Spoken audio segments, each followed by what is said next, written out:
ce matin, je vais vous encourager par la foi. Et je vais prendre un exemple concret dans lequel personne ne va sortir ici pour dire « je n'ai pas été béni, je n'ai pas été touché ». Tu vas être touché parce que le Dieu de foi est ici. Alléluia. Dis à ton frère à côté de toi, le Dieu de la foi est ici. Il fortifie ta foi ce matin. Il est le Dieu fidèle. Alléluia. Amen. Merci Seigneur. Merci. La foi dans Jérémie 29, 11. C'est un passage que beaucoup connaissent, mais ils ne savent pas que ce passage est relatif à la foi. Écoutez très bien. Les gens récitent ça, mais vous voyez, leur vie n'est pas changée. Pourquoi?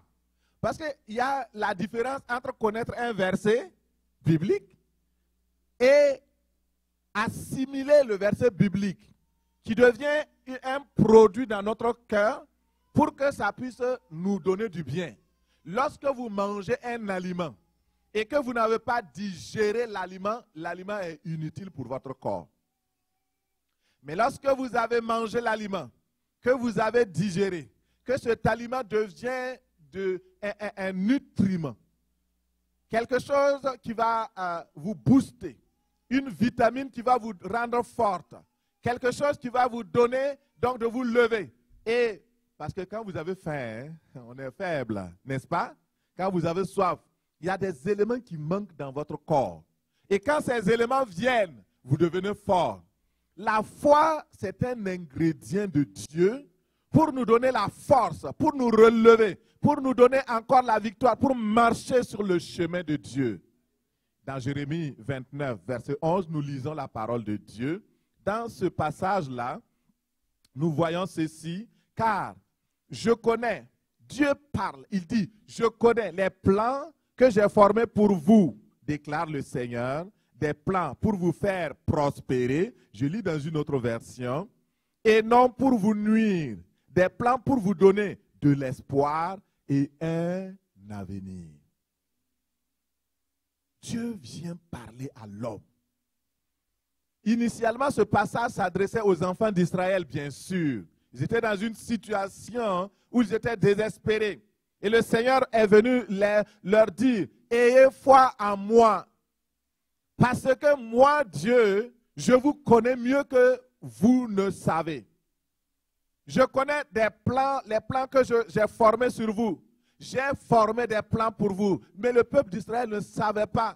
Ils avaient dit, oui, c'est vrai, la promesse a été faite à Abraham, Isaac, Jacob et autres. Mais qu'est-ce que ça nous dit aujourd'hui? Est-ce que ça nous concerne?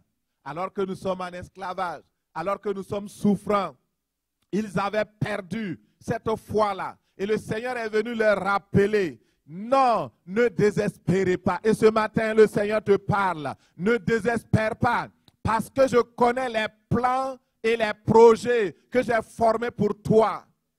Ce sont des plans et des projets pour te faire prospérer. Alléluia. La prospérité, ce n'est pas seulement financier. La prospérité, c'est dans tous les domaines. Vous voyez, vous êtes dans une mission Rehoboth internationale et Rehoboth veut dire Dieu met au large et fait prospérer. Lorsque vous venez à Dieu par la foi, le Seigneur met en marche le plan qu'il a tracé pour vous. Les projets qu'il a tracés pour vous, il commence à les mettre en œuvre. Et il vous donne maintenant de prospérer dans le pays. Et c'est par la foi, vous savez, Isaac est cité parmi les hommes de foi. Allez-y dans Hébreux 11. Et cet homme est un homme tellement de foi que malgré les épreuves, les difficultés, il creuse un puits. On vient le chasser. Il creuse un autre puits. On vient faire la dispute, mais il ne s'arrête pas. Il continue de creuser. Mon frère, ma soeur, dans ta vie, tu as creusé combien de puits? Et tu es déjà découragé. Tu es prêt d'abandonner. Pourquoi veux-tu abandonner? Il y a certaines personnes qui se découragent très rapidement. Ça veut dire, si vous vous découragez très rapidement dans votre vie, ça veut dire que vous manquez de foi. La foi persévère. La foi n'abandonne pas. La foi ne recule pas. La foi est triomphante. N'abandonnez pas. Isaac a creusé le premier puits. Et les Philistins sont venus dire, ils ont dit non, non, non, ça ne marche pas là, ok. Et ça, c'est notre puits. Pourtant, tout le monde sait que c'est son puits. Il dit, ok, j'abandonne. Il creuse un autre. Et chaque fois, il donne un nom au puits. Et le troisième puits qu'il creuse, là, il n'y a pas eu de querelle. Lorsque vous continuez de creuser dans le puits de la foi, avec foi et assurance, vous allez trouver le puits où il n'y a pas de querelle. Il y a un puits qui t'est réservé. Il y a un lieu qui t'est réservé. Il y a une destination que Dieu a programmée. Il dit, je connais les plans que j'ai tracés pour vous faire prospérer, pour vous faire du bien et non pas pour vous faire du malheur. Ce n'est pas pour vous nuire. Dieu ne vous nuit jamais. C'est pourquoi garde cette foi-là. Il est présent ce matin et il te parle avec assurance. Dieu sait que tout le monde sera plein de tribulations. Il connaît l'avenir. Et le Seigneur Jésus-Christ avait bien averti. Il dit, vous aurez des tribulations dans le monde, mais prenez courage. J'ai vaincu le monde.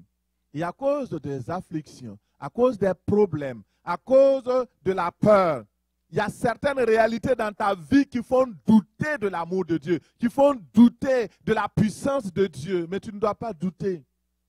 La première chose qui ne doit pas te faire douter de l'amour de Dieu, de la paix de Dieu, c'est que tu es encore vivant. Le fait que tu sois vivant, c'est déjà un miracle. Rends grâce à Dieu et continue avec cela. Dieu a un bel avenir pour toi. Et Dieu a promis des projets, un bel avenir. Il a conçu des plans pour te faire prospérer. Mais il faut croire ça. Il ne suffit pas de réciter ou bien de les afficher chez toi. Il faut croire. Il y a des versets, il y a des secrets, souvent, on ne veut pas trop avancer, mais souvent aussi, c'est le niveau, même la limitation de notre foi. Souvent, tu prêches, tu dis, oh, ils connaissent, mais ah non, ils sont à un niveau, et tu fais attention. Il y a des versets bibliques, je me suis approprié cela il y a 20 ans en arrière. Et je vis actuellement dans ces versets-là. Par exemple, dans le livre de Ésaïe. Ésaïe, c'était un contenu, c'était condensé de puissance et de foi. Le livre de Ésaïe. Quand Dieu dit, tu suceras la mamelle des rois. Je dis, attends, est-ce que c'est imagé? Est-ce que c'est symbolique? Le problème aujourd'hui, c'est que nous ne prenons pas la parole de Dieu au mot. Et beaucoup aussi, on va dire, ah, mais il faut faire attention, hein, il ne faut pas interpréter comme ça. Il ne faut pas prendre au mot. Il faut le comprendre. Oh mon frère, moi je les prends au mot. Des rois seront tes nourriciers. Je dis, Seigneur, je crois. Tu habiteras des maisons que tu n'as pas construites. Je dis, Seigneur, j'accepte. Vous savez, la foi naïve des enfants, quand vous prenez un enfant qui est sur le toit, le papa s'arrête. Il dit, jette-toi. L'enfant va se jeter. Bon, ça dépend de l'âge. Mais si c'est un vrai enfant qui croit à son père, il va se jeter. Pourquoi? L'enfant croit que son père peut tout. Il va pas le laisser. Vous comprenez? Pourquoi? Alors, Dieu est ton papa céleste. Pourquoi quand il te dit, laisse-toi entre mes bras, je vais tomber. Nous avons peur. Et souvent quand les gens, si vous voulez savoir si quelqu'un est incrédule ou quelqu'un croit à la foi, juste écoutez ses mots. Écoutez ses mots. Écoutez son langage. Quand vous avez un langage négatif, ça ne ment pas. C'est l'incrédulité. C'est l'incrédulité. On nous a raconté cette histoire au Nigeria où il y avait une grande conférence. Une grande conférence pendant laquelle les gens ont été tellement bénis. Il y avait l'onction. Oh oui, c'est gloire à Dieu. Et il y avait des pasteurs qui sont venus partout du monde. Et il y avait une petite... Dans cette atmosphère-là, on ne peut pas croire que quelqu'un manifeste de l'incrédulité. Et là, il y a un pasteur qui était là parce que le bus a pris 10 minutes ou 15 minutes de retard. Et là, maintenant, il tourne. Ah, comment on va faire? On ne pourra même plus rentrer. Oh, c'est fini pour nous. On est foutus ici. Ah. Il a commencé à déverser la vérité qui est dans son cœur, l'incrédulité. Puis, il y a un nouveau converti qui est venu. Un jeune. Il dit, mais pasteur, c'est quoi le problème? Il dit, ah, tu ne comprends pas? Nous, on veut partir. Le bus là ne vient pas. Alors ça fait chose. On va rater l'avion. On ne va pas se gêner. Le jeune lui demande, mais pasteur, pourquoi vous faites cette prière négative? Pourquoi vous faites cette prière négative? Il y a beaucoup qui prient négativement. Ta parole a une grande valeur. Ce que tu sors de ta bouche a une grande valeur. Et souvent, nous prions négativement. Nous sortons des paroles négatives. Ah, ça ne va pas aller. Avec l'inflation, on va mourir ici. Ah, la crise économique va nous emporter. Si tu continues comme ça, tu vas être emporté, effectivement. Ben oui. La Bible dit quoi? Qu'il vous soit fait selon votre... La foi, c'est ce qu'on sort de notre bouche, non? Faisons attention. Nous sommes dans un monde où le diable essaie de voler la foi. Les situations essaient de voler notre foi. Les circonstances que tu vis dans ton foyer peuvent voler ta foi. Dis non. Il faut dire non. Accroche-toi au Seigneur et tu auras la victoire au nom de Jésus. Alléluia. Alléluia. Alléluia. Merci Seigneur. Alléluia. C'est par la foi que tu peux connaître ta destinée. C'est par la foi que tu peux bâtir. C'est par la foi. Ce que nous croyons, c'est ce qui nous arrive. Et la question qui se pose est celle-là. Oui, les plans de Dieu sont déjà formés pour toi, mais est-ce que tu possèdes ces plans? Est-ce que tu crois? Est-ce que tu acceptes? Est-ce que tu t'appropries? Et ce matin, je t'invite au travers de ce message à t'approprier la parole. Et le titre de notre message, comment la foi prospective peut-elle devenir une réalité dans ta vie? Nous allons introduire ce message aujourd'hui. Dimanche prochain, nous aurons donc une autre personne qui va apporter la pierre pour bâtir votre foi. Et le dimanche qui va suivre, on va continuer par la grâce de Dieu.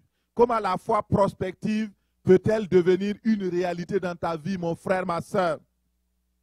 La création, la Bible dit que la création entière attend la manifestation des filles et des fils de Dieu. Qui croit ça? Alléluia. Ceux qui sont partis à Montréal hier là. Vous avez vu que la création entière attend avec un ardent désir, avec soupir, la manifestation des enfants de Dieu. Mais c'est la manifestation de quoi? La manifestation de leur foi.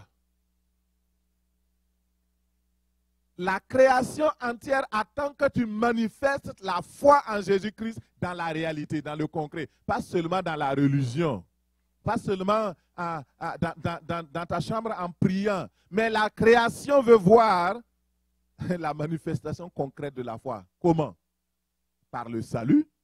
Que tu sortes dans la rue pour proclamer Jésus. Que tu témoignes de la foi. Et qu'il y ait des miracles, des signes qui montrent que la foi n'est pas théorique seulement, mais elle est aussi pratique. Nous voulons une foi pratique. Une foi qui amène les choses concrètes à la réalisation. C'est ça le témoignage. Et que le Seigneur nous donne cela au nom de Jésus. Comment pouvons-nous, oui, par la foi prospective, comment elle peut devenir une réalité? 1 Corinthiens 15, 14. Il dit, et si Christ n'est pas ressuscité, notre prédication est vaine et notre foi aussi. Mais maintenant, Christ est ressuscité d'entre les morts. Il est les prémices de ceux qui sont morts. Laissez-moi vous dire que la foi chrétienne, le fondement de la foi chrétienne est basé sur la résurrection de Christ. C'est ça qui est le socle. Si Christ n'était pas ressuscité, on ne serait pas ici. Et si on serait là, c'est juste par religion. Mais le Christ est ressuscité. Et à cause de cela, Christ est comme le premier. Et nous avons cette espérance que comme le Seigneur Jésus-Christ a été ressuscité, nous aussi, nous ressusciterons avec lui, en lui, et il nous enlèvera. Alléluia. Ça, c'est la foi prospective. Et dans Luc 18, verset 8, il dit, mais quand le Fils de l'homme viendra, trouvera-t-il la foi sur la terre?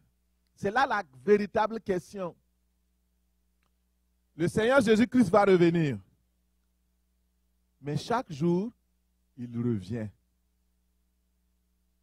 Alléluia. Ce matin même, il est là. Mais quand il est là, est-ce qu'il voit la foi en toi?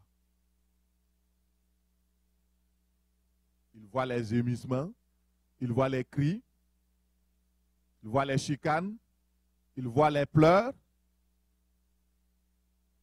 Est-ce qu'il voit la foi?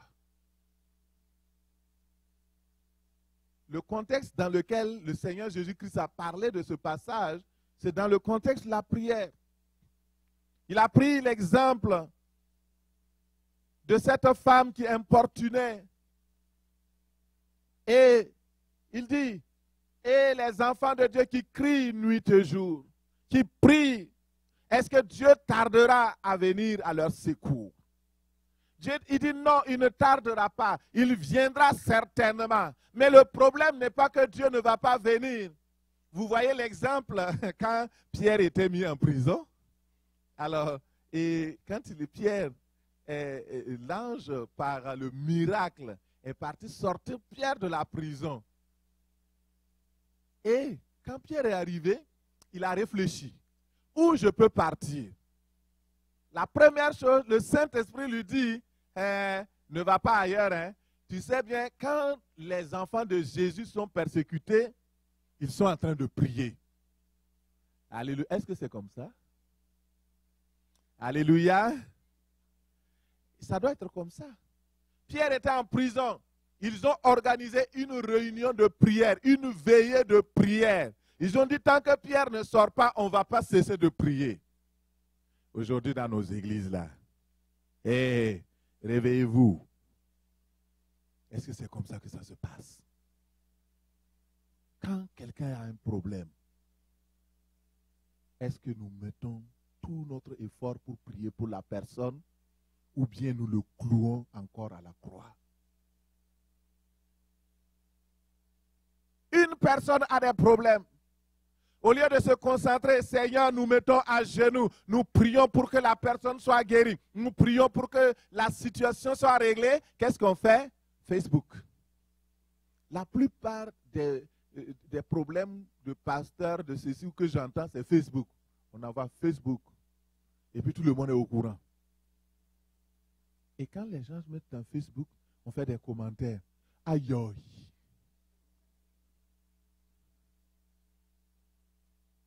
C'est ça. Frères et sœurs, les temps sont de plus en plus difficiles et nous avons besoin de nous serrer les coudes. De mettre notre foi en commun pour prier. Serrer les coudes pour prier. Je reviens à Pierre. Quand Pierre est sorti, il se dirige vers la maison de Marie. Et là, quand il arrive, alors, il toque à la porte. Toc, toc, toc. Il y avait une servante pieuse qui priait. Elle était là. Oh Seigneur, délivre Pierre. Oh, sors-le de prison. Rien n'était impossible comme on a chanté aujourd'hui. Oui, tu peux toutes choses. Ils ont chanté des cantiques. Ils ont crié. Maintenant, quand elle a vu Pierre, elle était tellement contente. Elle n'a pas ouvert la porte, elle a refermé la porte. Et elle est partie. Il dit, Alléluia, gloire à Dieu. Donc l'assemblée dit, oui, qu'est-ce qu'elle a à dire? Il dit, taisez-vous, s'il vous plaît, juste un instant. Pierre est de retour. Il dit, aïe, bonne là, tu divagues comme ça? Tu crois qu'il peut être libéré comme ça? Est-ce qu'il croyait? C'est ça. Que Dieu nous vienne au secours de notre incrédulité. Il y a des gens, quand on dit incrédulité, ils sont choqués. Mon frère, il faut que tu sois choqué pour changer. Quand je préparais le message, le Saint-Esprit me dit, mais si je voulais tout dans mon message, je voulais éviter le mot incrédulité. Il dit, mais le problème, si quelqu'un est incrédule, tu vas l'appeler comment? J'ai voulu enlever tout ce qui concernait incrédulité. Je voulais parler foi seulement. Il dit non, il y a les deux. L'assemblée était là. Pourtant, ils ont prié. Seigneur, délivre Pierre. Oh, tu es capable. Oh, alléluia. Il y a certains qui ont dit, oh, j'ai la foi. Il va venir. Peut-être même il y a quelqu'un qui a prophétisé. Oh, bientôt, il va être libéré. Mais Pierre est à la porte. Et on vient leur annoncer, Pierre est délivré. Normalement, ça doit être des gloires à Dieu. Oh, Seigneur. Mais non. La plupart d'entre nous, notre problème se situe à ce niveau. Nous prions, mais nous ne croyons pas. On intercède, on prie. Mais l'avion de Dieu vient. L'avion de Dieu veut atterrir. Et aucun avion, aucune tour de contrôle, à moins que ce soit vraiment quelqu'un qui est insensé, qui est là-bas, ne va laisser une tour, donc une piste d'atterrissage encombré, il va dire l'avion descend. Non, il ne va pas donner l'autorisation.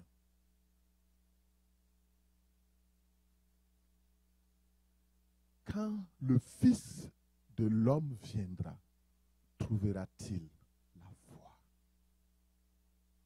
Pensez pas à la fin du monde, hein, tout de suite là. Au moment où je suis en train de vous prêcher, est-ce que tu as la foi? Est-ce que tu crois? Il y a beaucoup qui ont la foi religieuse. Ils viennent, ils écoutent la parole, ça leur fait du bien, mais ça ne dépasse pas ça. Il faut que ta foi bondisse, atteigne un autre niveau. Alléluia. Merci Seigneur notre Dieu. Et ce matin, nous allons voir un exemple. Nous allons regarder l'exemple de Thomas. Comment Thomas est passé de zéro de la foi à héros de la foi. Alléluia. Et ce matin, peut-être que tu es au niveau zéro de la foi. Le Seigneur veut te soulever, veut te propulser pour que tu deviennes un héros de la foi. Est-ce que vous savez la différence entre un zéro de la foi et un héros de la foi? Nous allons regarder ça tantôt. Hébreux 11. Ouvrons dans Hébreux 11, nous voyons la parole de Dieu montre comment il y a plein d'exemples des héros de la foi. Un héros de la foi, donc le chant que les femmes ont chanté, ils ont dit que c'est la foi qui a nourri les héros de la foi, qui leur a donné de traverser les difficultés, qui leur a donné de vaincre les épreuves. Et c'est cela, être un héros de la foi, c'est être une personne de foi et dont la foi a marqué l'histoire. Nous allons voir comment donc cet homme, Thomas, est passé de l'incrédulité à la foi prospective. Et dans le livre de Matthieu 10, verset 3, Marc 3, 18, Luc 6, 15, nous voyons l'appel de Thomas. Le Seigneur Jésus-Christ, quand il appelait les disciples, il a appelé un des disciples qui s'appelle Thomas Didyme, qui veut dire jumeau. Ça veut dire qu'il était donc un des jumeaux. Et l'apôtre Thomas, plus tard il est devenu apôtre Thomas, il était parmi les 12 disciples du Seigneur Jésus-Christ. Et l'histoire nous raconte que Thomas a évangélisé l'Inde du Sud et il est considéré comme le fondateur de l'église indienne. Il avait formé une première communauté chrétienne en Inde et à laquelle même appartenait la famille royale. Il y avait des membres de la famille royale qui s'étaient convertis au travers donc du ministère apostolique de Thomas. Alors, mais savez-vous comment il est mort? Et cet homme-là avait tellement de foi qu'il a évangélisé cette contrée.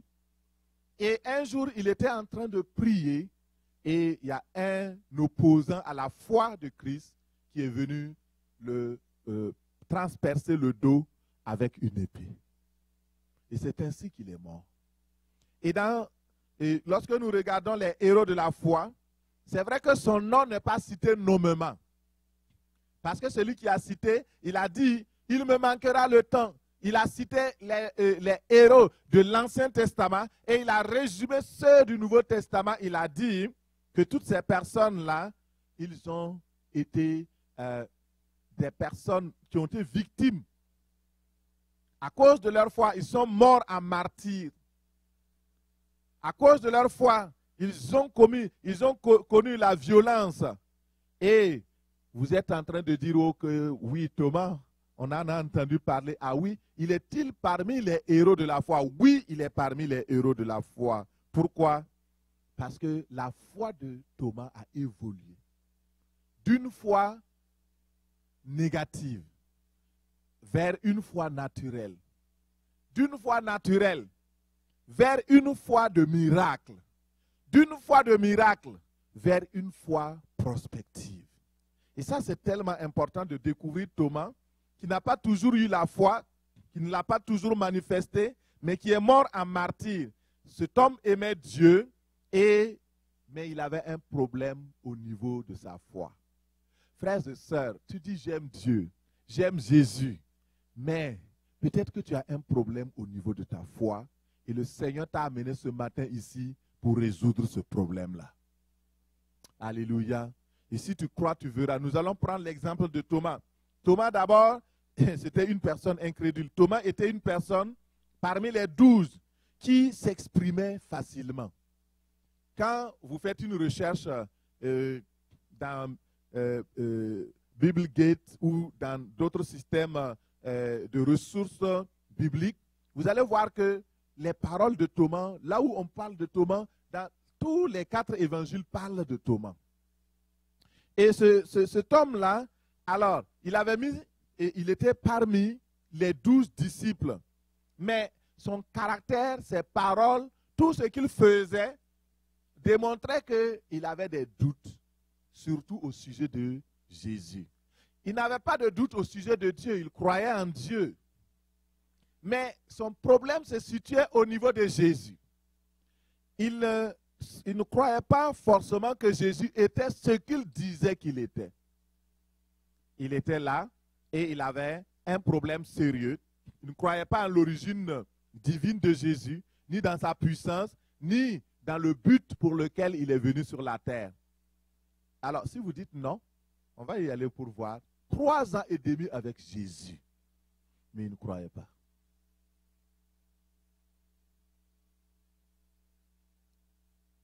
Alors, donc, ça veut dire que tu peux te retrouver facilement.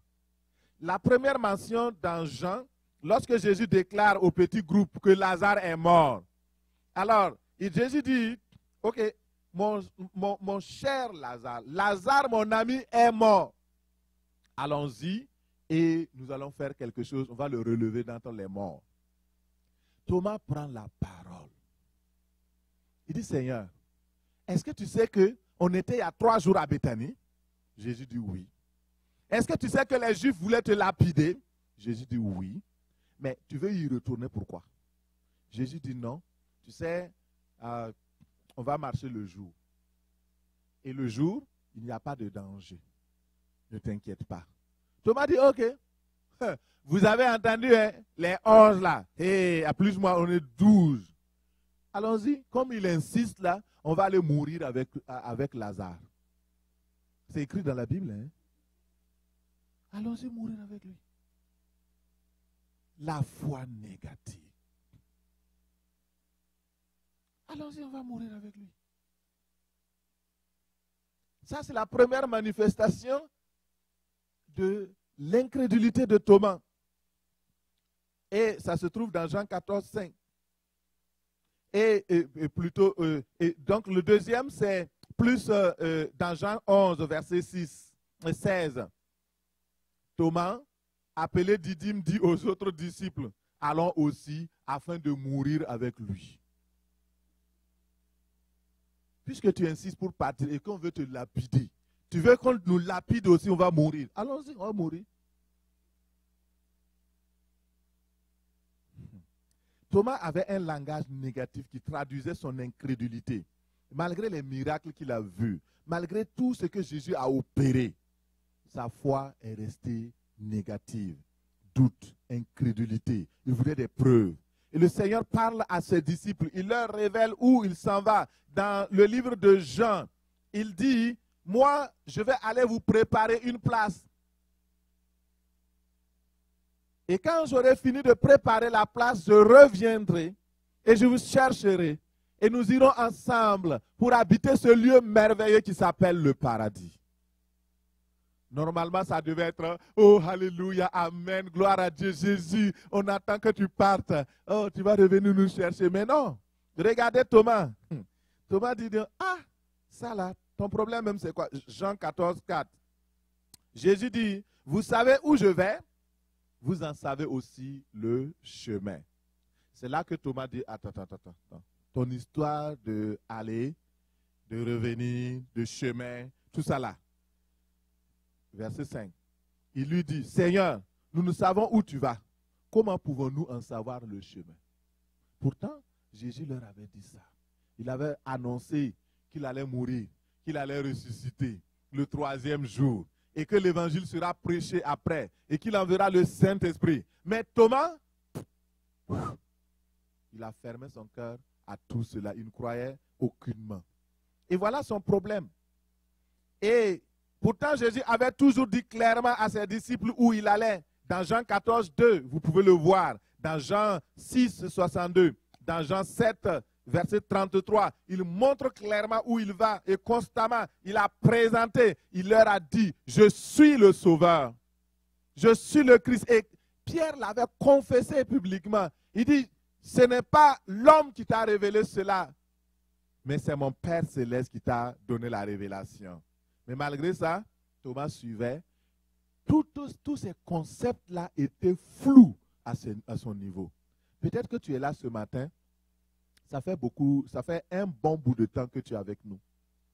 On prêche, on insiste, on parle de Jésus, de la foi, du salut, de comment Jésus-Christ revient, de la fin du monde, de la fin des temps.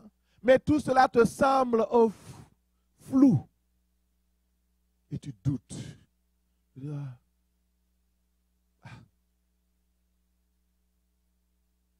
Mais le Seigneur veut te venir en secours aujourd'hui. Il veut venir au secours de ta foi. Pour rendre ta foi plus solide. Et ce n'est pas fini avec Thomas. Nous allons prendre un autre exemple. Thomas va continuer. Il ne met pas sa foi au Seigneur Jésus-Christ. Et toi qui es là, est-ce que tu connais vraiment Jésus-Christ? Le problème, c'est que tu peux être avec Jésus. Pendant 3 ans et demi, il était là, mais il ne connaissait pas le Seigneur. Il n'avait jamais ouvert son cœur à accepter qui il est. Est-ce que tu le connais vraiment? Est-ce que tu crois réellement en lui? Est-ce que tu crois qu'il est véritablement celui qu'il dit qu'il est le sauveur du monde, qu'il est le Fils de Dieu, qu'il est le Seigneur des seigneurs, le roi des rois, et que tout genou fléchira devant lui? Est-ce que tu crois qu'il revient? C'est ça. Quand tout va bien, souvent on croit ça. Mais quand ça devient dur, souvent dans les temps de maladie, dans les temps de faiblesse, on se dit, où est Dieu? Où est le Seigneur Jésus-Christ? Où est sa puissance? Où sont ses promesses? Ça, c'est de l'incrédulité. Et mon frère, ma soeur, Le Seigneur Jésus-Christ est là. Et Jésus-Christ dit, si vous ne croyez pas qui je suis, vous mourrez dans vos péchés. Car si vous ne croyez pas que je suis, vous mourrez dans vos péchés, dit le Seigneur. Il dit, là où je vais là, le chemin est clair, c'est tracé. C'est moi qui suis le chemin, dit Jésus. Je suis aussi la vérité et la vie éternelle. Et personne ne vient au ciel que par moi. Aujourd'hui, il y a beaucoup d'enseignements, de doctrines qui sont en train de diluer ça. Et beaucoup de prédicateurs n'osent pas dire que sans Jésus, on ne peut pas aller au Père. Il y a beaucoup qui ont déjà changé ça dans leur doctrine pour dire que la voie est ouverte. Il y a beaucoup de religions. Donc, peut-être aussi que par les autres religions, on peut aller au ciel. Mon frère, c'est écrit dans la Bible. Jésus dit, je suis le seul chemin. Je suis la seule vérité. Je suis la seule vie. Et nul ne vient au Père que par moi. Alors, il faut croire ça. Parce que croire cela, ça implique que tu amènes d'autres personnes sur le chemin de Jésus, qui est le chemin de la vie éternelle, qui est le chemin du salut. Parce que tu sais que ceux qui sont sur d'autres chemins, ils ne verront pas Jésus.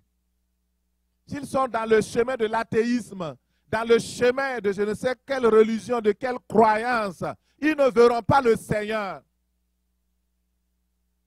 Et ce sont des choses basiques. C'est la base même de la foi. Il faut croire ça. Ah non, pasteur, est-ce que c'est trop radical? Il faut quand même ouvrir une petite porte, on ne sait jamais. Mon frère, la Bible c'est tout. Et Dieu c'est tout. Alors, mon frère, ma soeur, regardons encore Thomas face à la résurrection du Seigneur Jésus-Christ. Après la résurrection, le Seigneur Jésus-Christ s'est présenté à ses disciples plusieurs fois. Mais la première fois où Jésus-Christ s'est présenté, alors Thomas n'était pas là. On ne sait pas pourquoi. La Bible ne dit pas pourquoi il n'était pas là. Certainement, il était triste, il était apeuré. Il était aussi marqué par le départ de son maître. Il avait le désespoir. Il était désespéré. Et quand Jésus est venu, il s'est présenté aux 10. Parce qu'il y a un qui était plus là. Donc, Thomas est absent, Judas est mort. Il se présente et eux autres sont remplis de la joie. Oh, le maître est ressuscité. Il est merveilleux. Ils ont commencé à nourrir cette foi et cette espérance et ils vivaient déjà dans le bonheur du Christ ressuscité. Et quand Thomas est venu, Pierre l'a approché, Matthieu, Marc, donc tous les autres, ils ont dit, mais Thomas, où étais-tu? Tu as manqué quelque chose de formidable. Mais c'est quoi vous avez manqué? On voit que vos visages ont changé, mais c'est quoi votre problème? Il dit, le Seigneur Jésus-Christ est ressuscité. Il s'est présenté à nous. Nous l'avons vu. C'est vrai, Thomas. Thomas dit, et vous là, avec vos histoires de foi là, je n'ai pas dit que vous êtes transformés. Qui vous a lavé le cerveau? Moi, quant à moi, Thomas, quand je ne mets pas mon doigt dans le creux de ses côtes pour voir où la lance a percé, les mains, si je ne vois pas les marques au niveau de ses pieds, je ne crois pas. Est-ce qu'il t'est arrivé une fois de t'obstiner, de t'opposer, de dire que non, si je ne vois, je ne pense pas que ça va être vrai? C'est pourquoi dans l'intercession, dans les groupes de prière, beaucoup de prières ne sont pas exaucées parce qu'il y a des Thomas parmi vous. Un seul Thomas détruit la prière de beaucoup.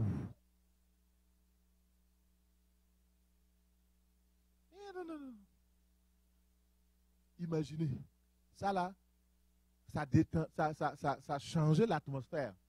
L'incrédulité change l'atmosphère. La foi change aussi l'atmosphère positivement. Mais l'incrédulité change l'atmosphère négativement. Et Thomas était là. Il dit, hey, vous là, attendez, moi je veux voir d'abord. Aujourd'hui, il y a des gens qui ont récupéré ça pour dire, ah non, mais Thomas était le plus rationnel parmi eux. Alors c'est un scientifique. Et puis lui, il voulait quand même voir. Ça, c'est la base de la science. Mon frère, Jésus va le rappeler quelque chose. Alors, donc cette déclaration montre que Thomas n'avait pas encore vraiment cru. Il était plongé dans le doute, la critique, le découragement. Tellement découragé, il n'avait plus d'espérance et il était écarté. Mais le Seigneur est vraiment bon. Alléluia. Dis à quelqu'un, le Seigneur est vraiment bon. Le Seigneur est vraiment bon. Le Seigneur revient une deuxième fois. Alléluia. Merci Seigneur.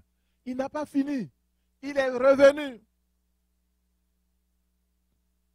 Un jour, 8e jour. Le 8e jour, Jésus vient se présenter encore à ses disciples. Il apparaît. Thomas regarde un personnage qui n'est pas parmi les 11. Il reconnaît que c'est Jésus. Jésus leur dit, la paix soit avec vous. Ce matin, que la paix de Dieu soit avec toi. Que la paix du Seigneur te remplisse. La paix de Dieu enlève toute incrédulité au nom de Jésus. La paix de Dieu ajoute ta foi et la fonde au nom puissant de Jésus. Le Seigneur se présente. La paix soit avec vous. Et immédiatement, il appelle Thomas. Mon cher disciple Thomas, viens. Mets tes mains dans mon côté. Regarde les marques des clous. Regarde les marques aux pieds. Crois et ne sois plus incrédule. Waouh. Crois. L'exemple de Thomas nous interpelle. Ce n'est pas parce que tu loges, tu es à côté de Hydro-Sherbrooke que tu ne dois pas payer la facture. M'avait dit quelqu'un. Et ce n'est pas parce que tu es aux côtés, tu loges au bord d'un lac ou d'un fleuve que tu as de l'eau forcément. Il faut aller y puiser. Thomas avait vécu pendant 3 ans et demi. Il dormait, il se levait avec Jésus, mais il manquait la foi. Alors ce matin, ça nous interpelle. Le Seigneur travaille à rehausser notre foi, à produire la foi en nous.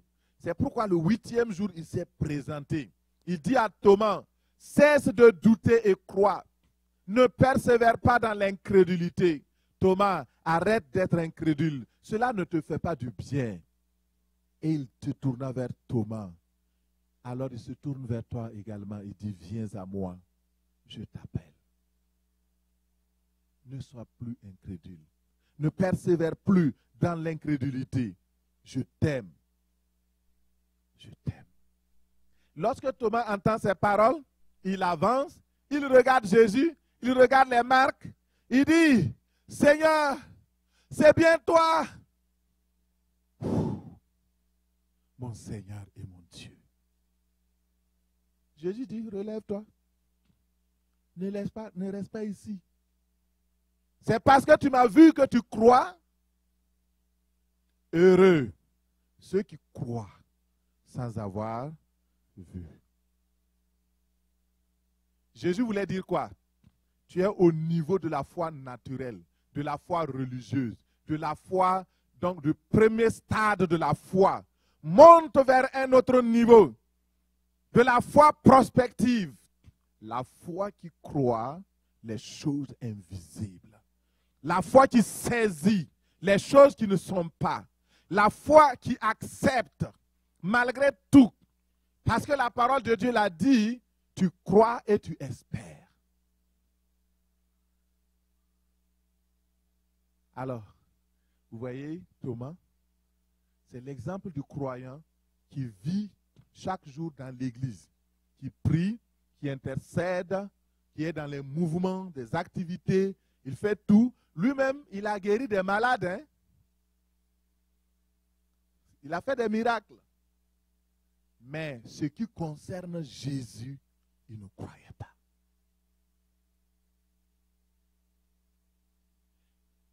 Le service même chrétien peut devenir un piège pour la foi. Parce que beaucoup sont tellement dans l'activité.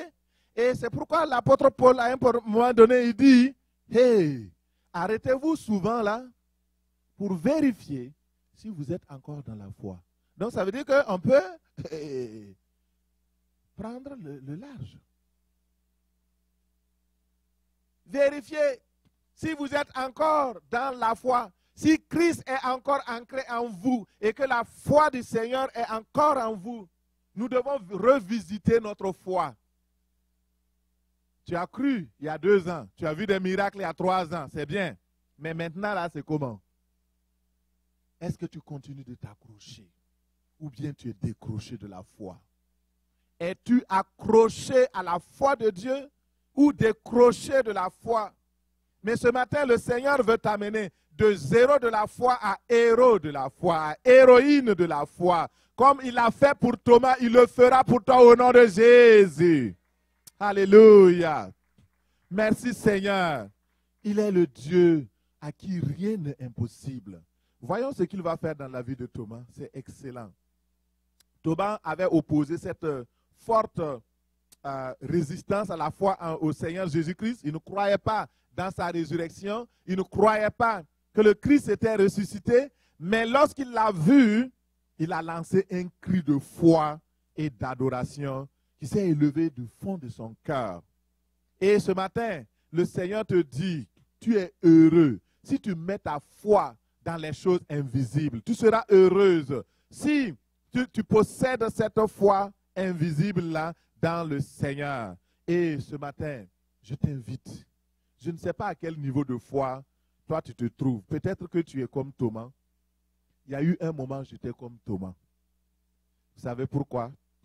J'avais embrassé un parti politique qui ne professait pas Dieu forcément. Le Parti africain de l'indépendance dans mon pays d'origine au Burkina Faso. Et j'ai gradué les échelons très rapidement. Et donc, on voulait faire de moi quelqu'un prêt à faire face à la situation de l'époque. Je suis arrivé rapidement au conseil central du parti, l'instance suprême du parti où les décisions les plus cruciales se prenaient. Mais le problème, c'est que c'est un parti rouge. On m'a donc rapidement, j'ai lu tous les livres sur Staline, sur Lénine, sur Marx, le Capital. J'avais mon livre de chevet, c'était le livre rouge de Staline. Et c'était oui. Et donc tout cela, ça m'avait impacté. Ma foi avait baissé tellement que à un moment donné, j'allais à l'église, mais j'étais juste religieux. Juste religieux. J'ai commencé à rétrograder. Et le Seigneur, à un moment donné, voulait rebooster ma foi. Et il a créé toutes les circonstances. Alors, mon mentor dans le parti politique, alors, c'est passé même par sa mort. Et Dieu m'a ouvert les yeux. Quand il est mort, tué par une sorcière, sa marâtre. Le Seigneur me dit, tu vois, la politique n'est rien. Il avait une haute position, mais il n'a pas résisté aux sorciers. Mais moi, si tu fais confiance dans ma puissance, je te donne le pouvoir de marcher sur les serpents, les scorpions, sur la puissance de la sorcellerie et sur tout ce que le diable a fomenté. Et rien ne pourra te nuire. J'ai dit, waouh, c'est cette puissance-là que je voulais. Moi, je voulais le pouvoir. Je voulais la puissance du pouvoir. Je voulais être je ne sais pas, ministre, je ne sais pas, même un peu plus, je ne sais pas. Mais le Seigneur a dit, laisse-moi te transformer. À un moment de votre parcours de la foi, vous avez besoin de revisiter votre foi. Ne dis pas, ah, ma femme, si elle était là ce matin-là, ah, vraiment, elle allait être touchée. Non, toi, tu es là, c'est toi, de toi qu'il s'agit. Fais-lui voir la vidéo, mais ne va pas accuser ta femme, c'est toi le problème. Ne dis pas, c'est mon mari le problème. Chacun a un problème avec la foi. Et il faut que cela change. Nous allons dans la dernière partie pour terminer. Nous allons prier tantôt. Alors, vous serez heureux si vous choisissez de croire dans le Seigneur Jésus-Christ, dans ses promesses. Si vous voulez aller au ciel, il faut croire, placer votre confiance dans le Dieu de votre salut. Il faut accepter. Et alors, vous allez voir que le changement est possible et il se fera au nom puissant de Jésus. C'est inutile de prier si vous n'avez pas la foi. C'est inutile de chanter si vous n'avez pas la foi. C'est inutile de faire des choses de Dieu si vous n'avez pas la foi. Il faut avoir la foi. Si vous croyez, cela est possible. Le Seigneur vous amènera dans une nouvelle dimension au nom puissant de Jésus. Alors, comment Thomas est passé de zéro de la foi à héros de la foi? C'est ce que nous découvrons. C'est la clé de notre message ce matin. Le rôle du Saint-Esprit dans la manifestation de la foi prospective. Romains 15, verset 13.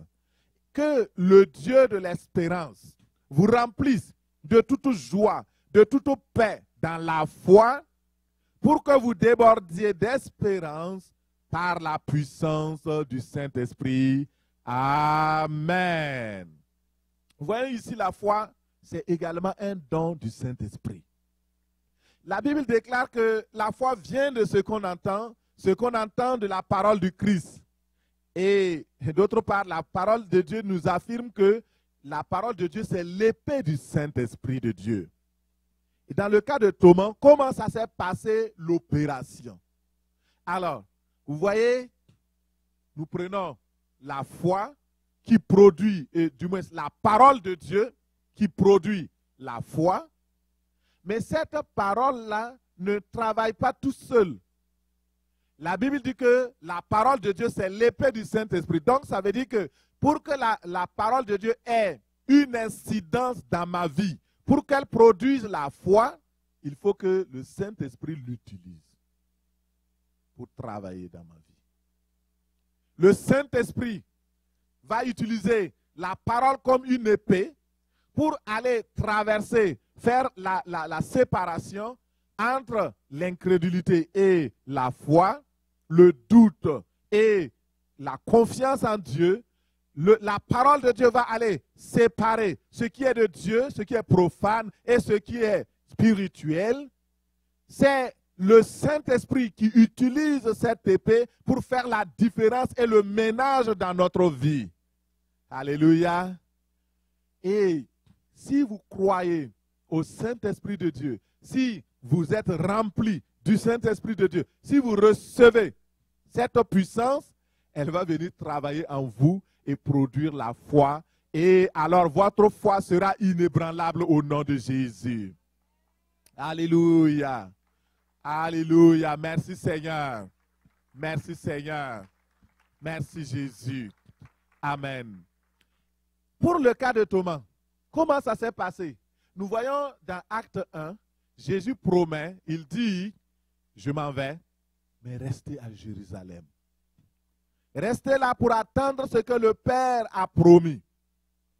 Je vous enverrai le Saint-Esprit. Et pour la dernière fois, on va parler de Thomas dans la Bible, dans Acte 1. Et on présente Thomas comment? On va citer les disciples. Et parmi les disciples, nous voyons Thomas qui est cité. Et au verset 13, je crois, si je ne me trompe, le jour de la Pentecôte, alors, ils sont là et le Seigneur va faire quelque chose de très important. On cite, oui, Acte 1, verset 13. Quand ils furent arrivés, ils montèrent dans la chambre haute où ils se tenaient d'ordinaire. C'était Pierre, Jean, Jacques, André, Philippe, Thomas, Barthélemy, etc.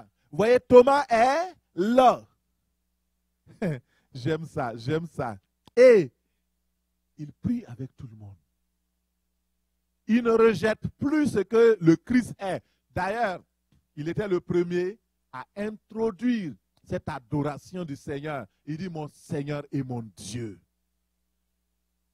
Beaucoup qui renient la divinité de Jésus, ils devraient enlever ce paragraphe-là dans la Bible. Parce que Jésus n'a pas fait de reproche à Thomas par rapport au fait qu'il ait dit qu'il est Dieu. Voilà.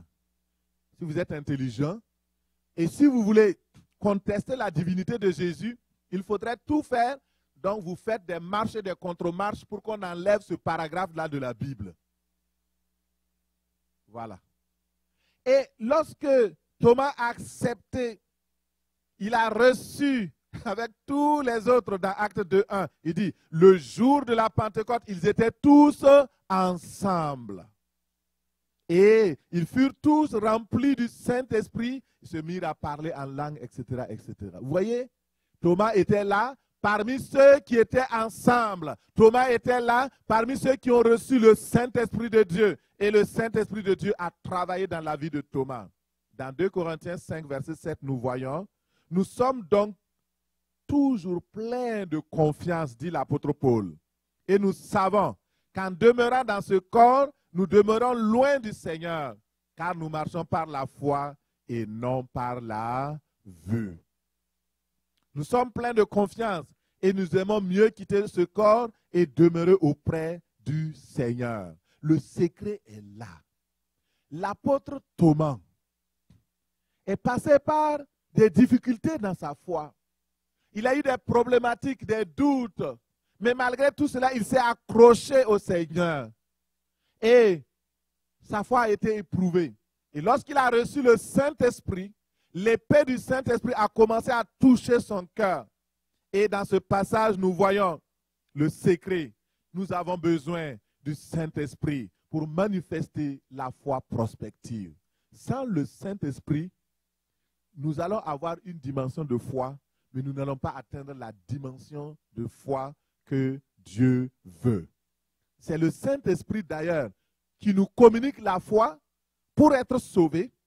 C'est le Saint-Esprit qui maintient cette foi. C'est le Saint-Esprit qui module notre foi. Jusqu'au jour où Thomas était en train de partir en Inde, en Asie. La persécution était là. Tous les apôtres ont quitté. Il n'y avait que Pierre qui était resté d'abord à Jérusalem pour conforter les disciples. Mais après, lui aussi, il est parti. Il est parti à Rome. Il est mort à Rome. Tous sont morts en martyrs.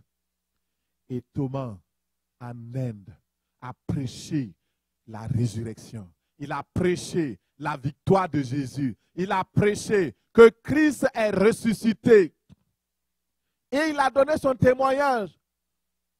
Vous me voyez comme ça, Thomas. Je n'étais pas l'apôtre que vous aimez.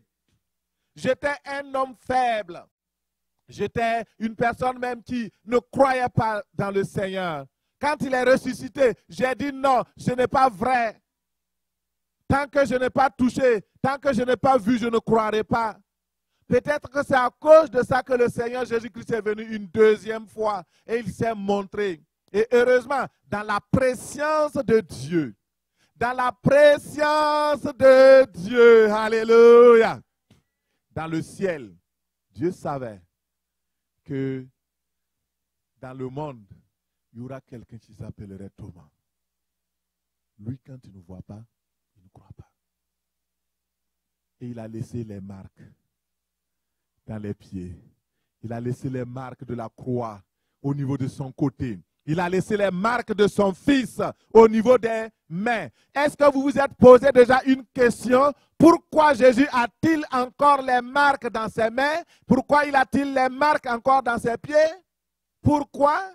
Parce que Dieu le savait qu'il y avait une brebis qui devait être sauvée. Et il a fait de sorte que les marques sont restées collées au Fils de Dieu. Et ce matin, le Seigneur veut se révéler à toi.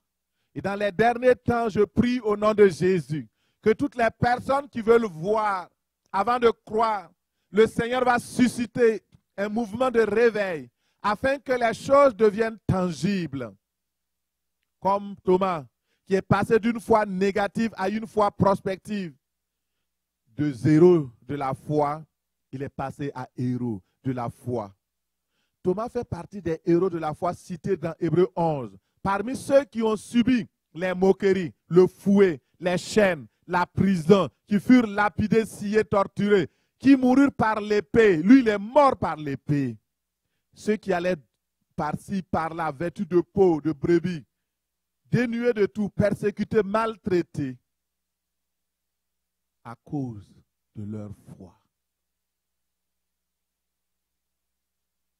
Qu'est-ce que, souvent je demande aux gens, c'est quoi nous payons pour la foi que nous avons en Jésus-Christ?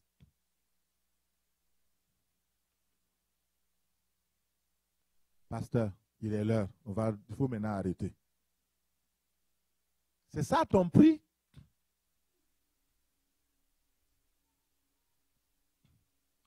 Même juste pour s'asseoir, 45 minutes pour écouter un message, c'est problème. Quel est le prix que nous payons? Est-ce qu'on t'a déjà arrêté pour te dire à cause de ta foi, on va te tuer? Je suis sûr que si les mesures sanitaires la duraient, il y a des pasteurs même qui seront déjà même, c'est eux-mêmes qui vont faire pétition pour dire qu'il faut fermer l'église. On a vu comment les gens réagissaient face à la persécution. Est-ce que notre foi peut durer? Notre foi peut demeurer? Ma soeur, mon frère, Thomas fait partie des personnes qui nous parlent aujourd'hui.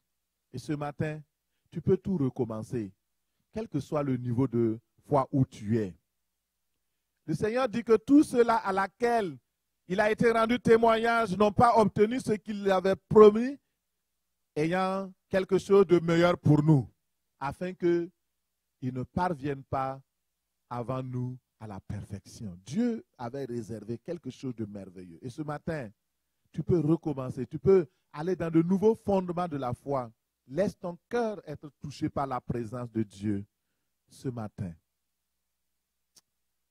Tenons-nous debout dans la présence du Seigneur.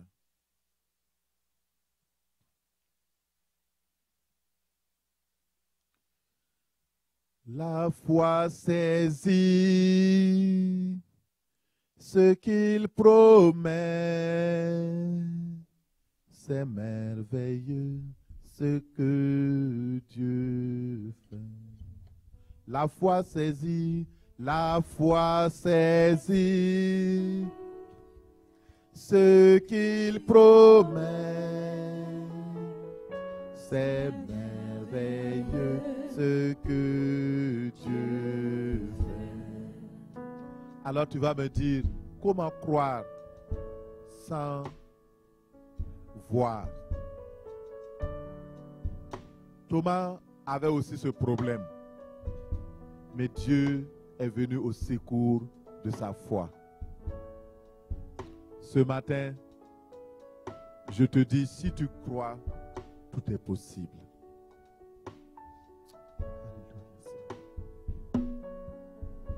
Nous allons, ne fermez la porte s'il vous plaît, restez dans la salle, s'il vous plaît, tout le monde. On va prier. Et si vous êtes dans l'autre salle, concentrez-vous sur la prière parce que c'est le moment le plus important. Nous allons nous repentir. N'ouvrez plus la porte s'il vous plaît. Nous allons nous repentir Parce que souvent, il faut ça. Nous allons nous repentir. Je vous ai raconté mon histoire quand j'étais comme Thomas. Parce que la situation est venue me toucher parce que j'étais dans un milieu incrédule. Peut-être que c'est le milieu dans lequel c'est ce milieu-là qui t'influence, qui influence négativement ta foi. Les tensions que tu vis dans ta famille ont grugé ta foi. Il y a certains qui me disent, ah pasteur, j'avais la foi avant. Ah, la foi, oh, quand je parlais comme ça, quand je priais, les démons s'enfuyaient. Quand je faisais ceci, et beaucoup qui sont venus. D'ailleurs, vous parlez souvent, ah, quand on était à Congolo, oh, c'était vraiment puissant. Ça faisait comme ça. Mais tu peux retrouver cette foi-là au nom de Jésus. Le Seigneur te dit ici, ce ne sera pas le lieu où tu vas enterrer ta foi. C'est le lieu où le Seigneur va t'utiliser encore puissamment. Le même Dieu qui t'utilisait au Congo, le même Dieu qui t'utilisait au Cameroun, le même Dieu qui t'utilisait au Japon, le même Dieu qui t'utilisait en France, le même Dieu qui t'utilisait dans d'autres pays. Il est le même Dieu ici aussi. Il est capable. Il faut croire simplement. Ne relâche pas. Nous allons nous repentir. Seigneur, pardon pour mon incrédulité. Viens au secours de mon incrédulité. Viens au secours. Guéris-moi de la foi négative que j'ai nourrie. Je me suis éloigné de toi. Pardonne-moi. Prions au nom de Jésus. Prie avec moi. Prie au nom de Jésus. Murmure des paroles. Dis au Seigneur, c'est vrai. J'ai relâché par rapport à la foi. J'ai relâché, Seigneur. Je vois que les résultats ne sont plus comme avant. Ma foi ne brille plus. Ma foi n'est plus comme avant. Seigneur, pardonne-moi. Pardonne-moi, Seigneur. Les formes d'incrédulité voilées par des paroles négatives, par des choses négatives. Seigneur, oui, c'est vrai qu'il y a les circonstances, il y a les situations qui grugent ta foi. Mais le Seigneur est ici ce matin. Oh, crie à lui ce matin, au secours de ma foi. Cet homme qui avait amené son enfant aux disciples, et les disciples n'ont pas pu le guérir. Lorsque Jésus est venu, il a dit, et si tu peux faire quelque chose, Jésus dit, si tu peux, tout est possible à celui qui croit. Et il a crié, Seigneur, viens au secours de mon incrédulité. Ne regarde pas ta femme ce matin. Ne regarde pas ton frère. Ne regarde pas ton mari. Regarde au Christ ce matin. Il est, oui, l'auteur. Il est le commencement de ta foi. Il est celui qui fortifie ta foi. Il est là présent. Ne sois plus incrédule. Ne sois pas comme Thomas. Oh, alléluia. Le Seigneur est ici. Alléluia. Dis au Seigneur, viens au secours de mon incrédulité. Seigneur, viens au secours de mon incrédulité. Beaucoup de choses ne s'accomplissent pas dans la province du Québec à cause de l'incrédulité. Pardonne, Seigneur, l'incrédulité des habitants de Sherbrooke, l'incrédulité des habitants du Québec.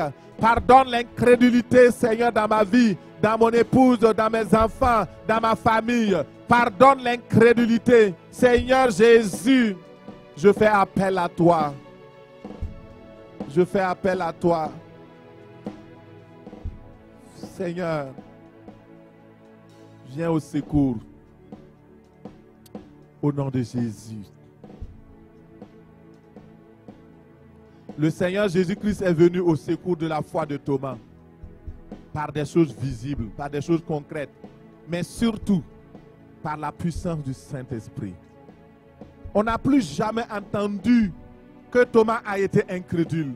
Quand Jésus lui a dit, ne sois plus incrédule, il a accepté. Il a dit, maintenant, Seigneur, mon Seigneur et mon Dieu, je ne serai plus incrédule.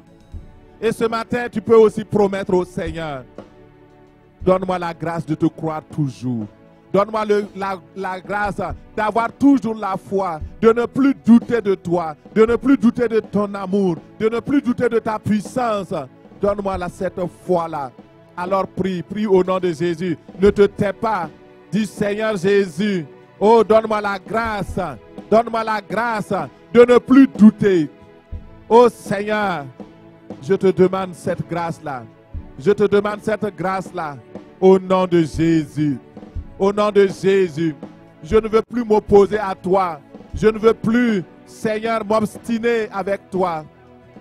Donne-moi la grâce, Seigneur. Accorde-moi la grâce, oh mon Dieu.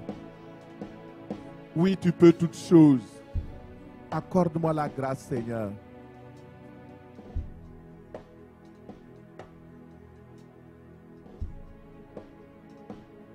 Oh, alléluia.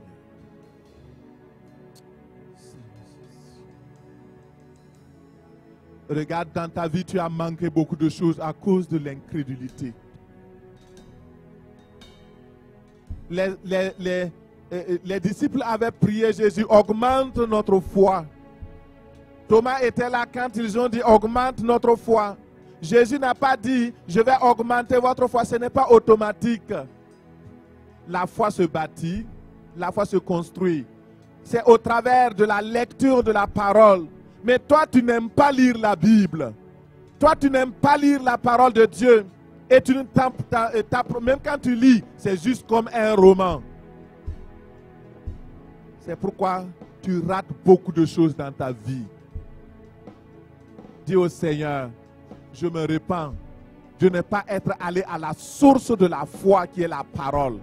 De ne pas être parti pour chercher cette vitamine, ces ingrédients pour nourrir ma foi. Demande pardon au Seigneur au nom de Jésus. Seigneur, pardonne-moi.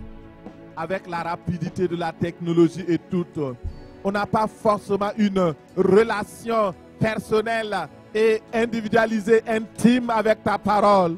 Et cela fait que nous ratons beaucoup de choses. Seigneur, pardonne-moi. Pardonne toute l'influence des médias, toute l'influence des choses qui grusent notre foi. Seigneur, pardonne-nous. Au nom de Jésus. Pardonne au nom de Jésus. Nous allons encore prier. Nous allons invoquer l'esprit de foi pour nous remplir ce matin de foi et d'espérance. Tu vas dire, Seigneur Saint-Esprit, renouvelle-moi, remplis-moi d'esprit, de puissance, de foi. Travaille la foi en moi, bonifie ma foi. Je veux vraiment être agréable. Prie au nom de Jésus. Seigneur Saint-Esprit, c'est toi qui as bonifié la foi de Thomas. C'est toi, Seigneur, qui l'as fortifié. Tu lui as donné, Seigneur, d'être un héros de la foi. Et c'est pourquoi, Seigneur, ce matin, je prie cet après-midi, rends-moi fort dans la foi. Saint-Esprit, remplis-moi à nouveau. Remplis-moi de ta présence. Renouvelle ta présence en moi. Seigneur, Saint-Esprit, saisis-toi de la parole comme l'épée et travaille mon cœur. Booste ma foi, Seigneur, au nom de Jésus. Alléluia. Au nom de Jésus. Tu vas prier, tu vas demander, tu vas dire au Seigneur, à partir d'aujourd'hui, par ta grâce, je passe de zéro de la foi à héros de la foi. Prie au nom de Jésus. Dis, proclame par la foi, au nom de Jésus, je passe de zéro de la foi à héros de la foi. Au nom de Jésus, je suis héros de la foi par ta grâce. Je suis héros de la foi par ta grâce. Je quitte le camp des héros de la foi. Je quitte le camp de ceux qui sont incrédules. Je quitte le camp de ceux qui ne croient pas. Je viens maintenant dans le camp des victorieux, le camp des vainqueurs, le camp de tous ceux qui croient, de tous ceux qui persévèrent, les héros de la foi. Au nom de Jésus. Alléluia. Merci Seigneur. Au nom de Jésus, nous avons prié. Alors, lève les mains vers le Seigneur et rends-lui grâce pour ce merveilleux message que tu as reçu de la foi. Dis-lui merci pour la foi qui t'accompagne maintenant Dis-lui merci pour la foi qui t'accompagne maintenant. Oh, merci Seigneur. Dis merci au Seigneur pour la foi. Merci pour le message de la foi. Merci parce que l'incrédulité s'enfuit. Merci parce que l'incrédulité s'en va. Au nom de Jésus. Dans le nom de Jésus. Alléluia. Merci Seigneur. Garde tes mains levées. Dans le nom de Jésus de Nazareth, je prie pour ton peuple. Tu vois les mains levées vers toi. Éternel Dieu des armées, je demande que tout esprit d'incrédulité, tout esprit invétéré qui avait grugé leur foi, qui avait par les médias, par les réseaux sociaux, les choses inutiles et futiles de TikTok, de Instagram, de Facebook et toutes ces affaires qui vous grugent la foi. Maintenant, je ferme tous ces réseaux, leur influence sur vous au nom de Jésus. Je réprime tout esprit d'incrédulité. Et maintenant, Seigneur, sème la foi. Sème la foi. Sème la foi dans le cœur. Sème la foi dans les cœurs. Sème la foi, Seigneur. Amène la foi et qu'il triomphe par la foi au nom de Jésus. Il triomphe par la foi au nom de Jésus. Éternel des armées, merci pour ce matin parce que l'esprit de foi est là au nom de Jésus.